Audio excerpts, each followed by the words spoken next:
ಕರ್ನಾಟಕ ರಾಜ್ಯ ಕೈಗಾರಿಕಾ ಮತ್ತು ವಾಣಿಜ್ಯ ಇಲಾಖೆ ನಿವೃತ್ತ ನೌಕರರ ಸಂಘ ಬೆಂಗಳೂರು ಇದರ ವತಿಯಿಂದ ಒಂದು ಅದ್ದೂರಿ ಕಾರ್ಯಕ್ರಮ ಮಾಡಿದ ಸಭೆ ಮತ್ತು ಕಾರ್ಯಕ್ರಮದ ಬಗ್ಗೆ ತಾವು ಸರ್. ಕೈಗಾರಿಕೆ ಮತ್ತು ವಾಣಿಜ್ಯ ಇಲಾಖೆ ನಿವೃತ್ತ ನೌಕರರ ಸಂಘದ ವತಿಯಿಂದ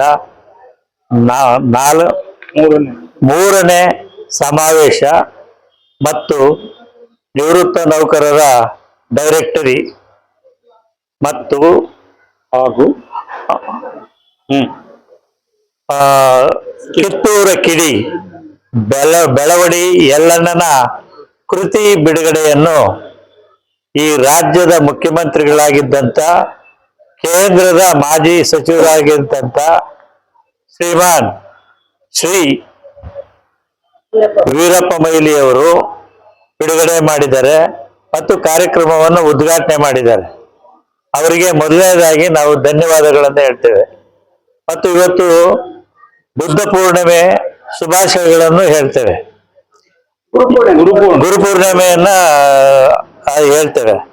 ಇವತ್ತು ಈ ಒಂದು ಕಾರ್ಯಕ್ರಮ ಇಷ್ಟೊಂದು ಯಶಸ್ವಿ ಆಗ್ಬೇಕಾದ್ರೆ ನಮ್ಮ ಸಂಘದ ಅಧ್ಯಕ್ಷರು ಮತ್ತು ಕಾರ್ಯಕಾರಿ ಸಮಿತಿ ಸದಸ್ಯರು ಉಪಾಧ್ಯಕ್ಷರುಗಳ ಪರಿಶ್ರಮ ಹೆಚ್ಚಿನದಾಗಿದೆ.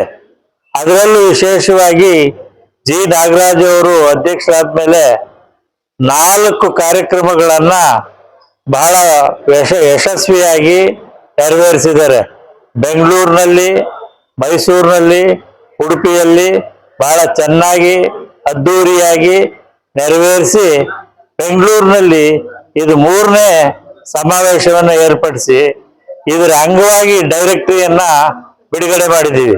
ಈ ಡೈರೆಕ್ಟರಿನಲ್ಲಿ 75 ವರ್ಷ ತುಂಬಿದ ನಿವೃತ್ತ ನೌಕರರ ಒಂದು ಕಾರ್ಯಕ್ರಮವನ್ನು ಒಳಗೊಂಡಿದೆ ಮತ್ತು ಎಲ್ಲಾ ನಿವೃತ್ತ ನೌಕರರ ಅವರ ವೈಯಕ್ತಿಕ ವಿವರಗಳು ಮತ್ತು ಭಾವಚಿತ್ರಗಳು ಮತ್ತು ನಿವೃತ್ತಿಯ ನಂತರ ಅವರ ಸಾಧನೆ ಮಾಡಿದ ಎಲ್ಲ ವಿವರಗಳನ್ನು ಸಹ ಅದರಲ್ಲಿ ಒಳಗೊಂಡಿರ್ತಕ್ಕಂತಹ ಆ ವಿವರಗಳನ್ನು ಸಹ ಅಳವಡಿಸಿದ್ದೇವೆ.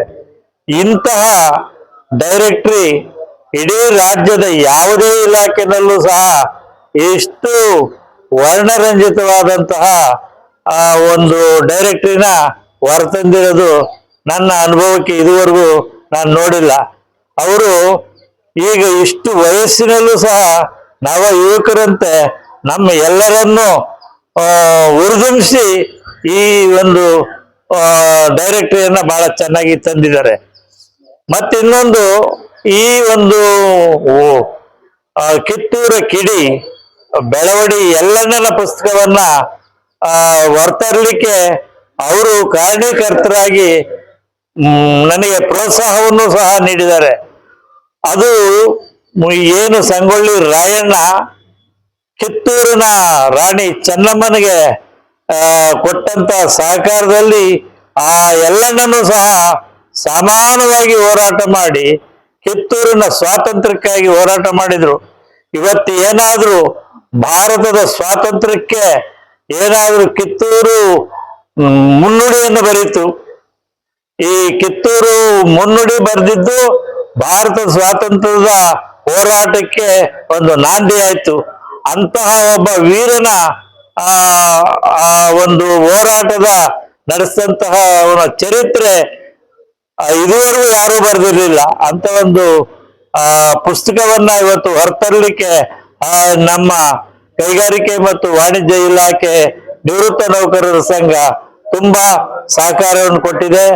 ಅವರಿಗೆ ನಾನು ನನ್ನ ವೈಯಕ್ತಿಕವಾಗಿ ಡಾಕ್ಟರ್ ಚೌಡಯ್ಯ ಚಿರಋಣಿಯಾಗಿದ್ದೇನೆ ಅಂತ ನಾನು ಬಯಸ್ತೇನೆ. ಸರ್, ಇನ್ನೊಂದು ವಿಷಯ, ಎಲ್ಲ ನಿವೃತ್ತರು ರಿಟೈರ್ಡ್ ನಿವೃತ್ತರು ಹೇಳ್ತಲ್ಲ, ಒಂದು ಕೇಂದ್ರ ಸರ್ಕಾರದಿಂದ ರಾಜ್ಯ ಸರ್ಕಾರದಿಂದ ತಮ್ಮ ಸಂಘದಿಂದ ಇವ್ರಿಗೆಲ್ಲ ಎಷ್ಟು ನಿವೃತ್ತರಿದ್ದಾರ ಅವ್ರಿಗೆಲ್ಲ ಒಂದು ಆರೋಗ್ಯ ವಿಮೆ ಕೊಡೋದು, ಪೆನ್ಷನ್ ಕೊಡೋದು, ನಿವೇಶನ ಕೊಡೋದು, ನಾವೇನಾದ್ರು ಅದ್ರ ಬಗ್ಗೆ ಇಲ್ಲ.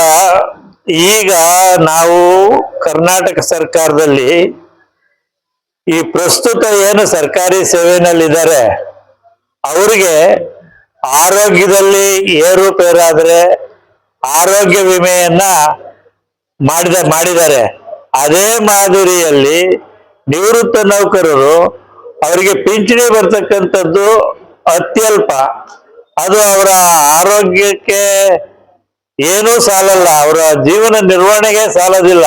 ಅದಕ್ಕೋಸ್ಕರವಾಗಿ ಏನು ಈಗ ಪ್ರಸ್ತುತ ನೌಕರರು ಸೇವೆಯಲ್ಲಿದ್ದಾರೆ ಅದೇ ಪಡಿತಾ ಇದ್ದಾರೆ ಆರೋಗ್ಯ ಸೇವೆಯನ್ನ. ಅದೇ ಮಾದರಿಯಲ್ಲಿ ನಮಗೂ ಈಗ ನೋಡಿ, ಒಂದು ನಿವೃತ್ತಿಯಾದ ನಂತರನೇ ಎಲ್ಲಾ ಆರೋಗ್ಯಗಳು ಕೆಡೋದು. ಆ ಆರೋಗ್ಯಗಳನ್ನ ಕೆಟ್ಟ ನಂತರ ಸರಿಪಡಿಸ್ಕೊಳ್ಳೋದಕ್ಕೆ ನಮ್ಮ ಹತ್ರ ಹಣಕಾಸು ಇರೋದಿಲ್ಲ. ನಮ್ಮ ದಿನನಿತ್ಯದ ಏನು ನಮ್ಮ ಜೀವನ ನಡೆಸೋದಕ್ಕೇನೆ ನಮಗೆ ಬರ್ತಕ್ಕಂಥ ಪೆನ್ಷನ್ ಸಾಕಾಗೋದಿಲ್ಲ. ಅದಕ್ಕೆ ಸರ್ಕಾರದ ಜೊತೆನಲ್ಲಿ ಈಗಾಗಲೇ ನಮ್ಮ ಕೇಂದ್ರ ಸಂಘದ ಅಧ್ಯಕ್ಷರಾದ ಭೈರಪ್ಪನವರ ನೇತೃತ್ವದಲ್ಲಿ ಹೋರಾಟ ಮಾಡಿದ್ದೇವೆ. ಅದು ಈಗ ಕ್ಯಾಬಿನೆಟ್ ನಲ್ಲಿದೆ.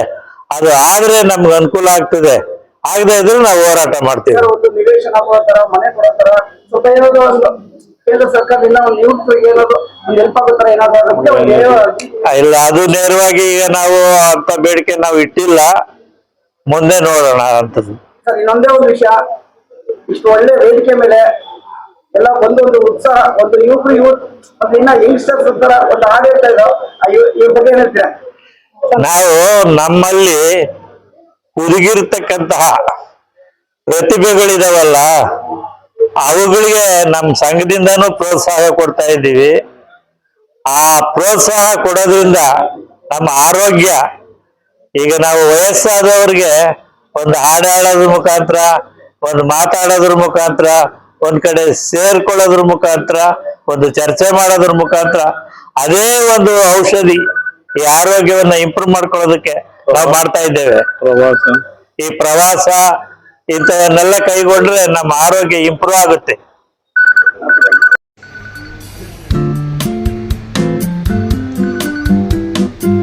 ಸರ್ ಒಂದು ನಿಮಿಷ, ಒಂದೇ ನಿಮಿಷ ಅಧ್ಯಕ್ಷ.